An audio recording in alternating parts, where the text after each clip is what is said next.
The cornerstones of the President's house, known to us as the White House, the Washington Monument, the Smithsonian, Independence Hall in Philadelphia, incidentally by past Grandmaster Benjamin Franklin, and Constitution Hall stand out among many others as outstanding examples of cornerstones which have been laid Masonically. The cornerstone of the United States Capitol, however, stands out above all buildings erected in the free world as the seat of government for our people. This bronze plaque, located inside the U.S. Capitol, marks the spot where the original cornerstone was laid by George Washington, the first American president and a Freemason. George Washington is probably the most famous Mason in the world. The George Washington Masonic Memorial is entirely dedicated to the idea of Washington as a Freemason. Now, we do know that Washington participated in the laying of the cornerstone of the United States Capitol as a Masonic ceremony, and he wore his regalia as a Master Mason. And he laid the cornerstone and performed the ceremony of laying the cornerstone. Washington's participation in the event was recorded by the newspaper of the time, the Columbian Mirror, which can still be obtained through the Library of Congress.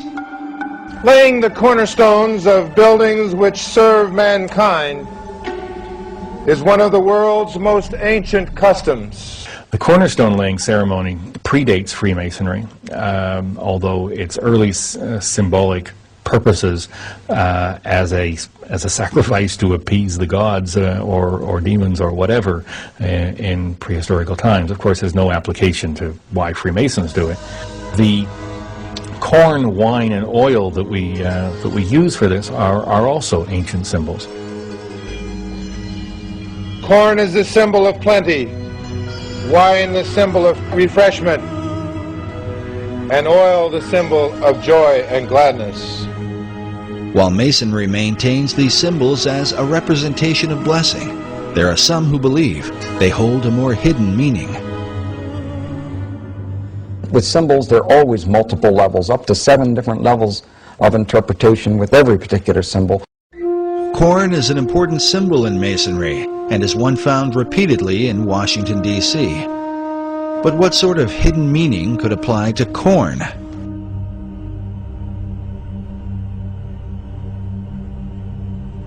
In Hebrew, the word for corn is Dagan, which became the name of a Babylonian god. Some believe this same god was adopted by the Phoenicians under the name Dagon. While Dagon was often worshipped as the fish god, he was also the god of corn. His son was known as Baal, who was often called the son of Dagon or the son of corn. Now, corn, of course, if we're talking about pre-New World times, would be any grain or wheat. To complicate matters further, in the Old Testament, we find the children of Israel offering corn and wine and oil to Yahweh, the God of the Bible. Yet at some point, God's anger was kindled against them for turning the sacrifice into idolatry. In the book of Hosea, God says of Israel, "She did not know that I gave her the corn and wine and oil, which they prepared for Baal." Notice again this Phoenician version of Baal, as a bearded man with strong features. Could Baal have been the model for the bearded male images that appear throughout Washington, D.C.?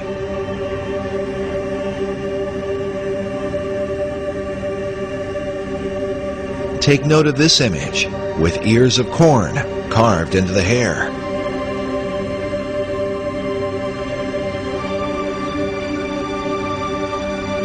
According to legend, Baal was once slain by the god of death and taken into the underworld.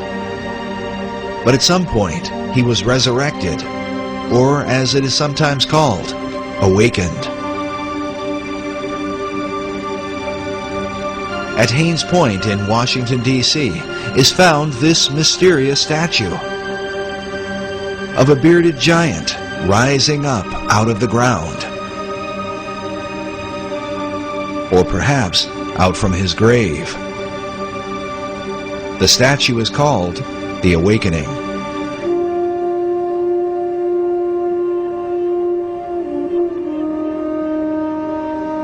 According to the Masonic Encyclopedia, another symbol for resurrection is the Egyptian obelisk, which is the shape of the Washington Monument.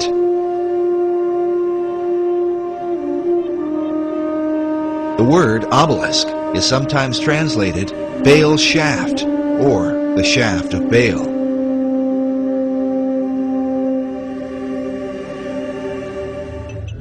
As a result, critics of Masonry argue that Baal, not Yahweh, is the real God to whom Masons perform their ceremony.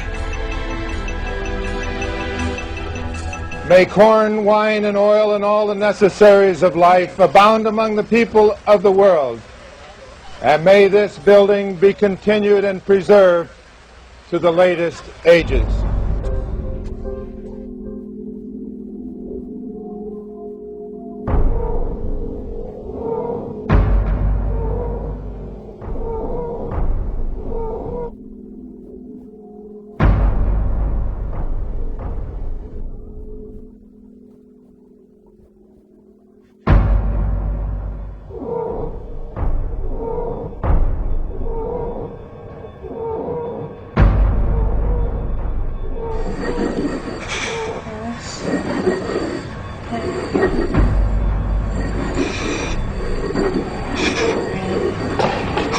Are you okay?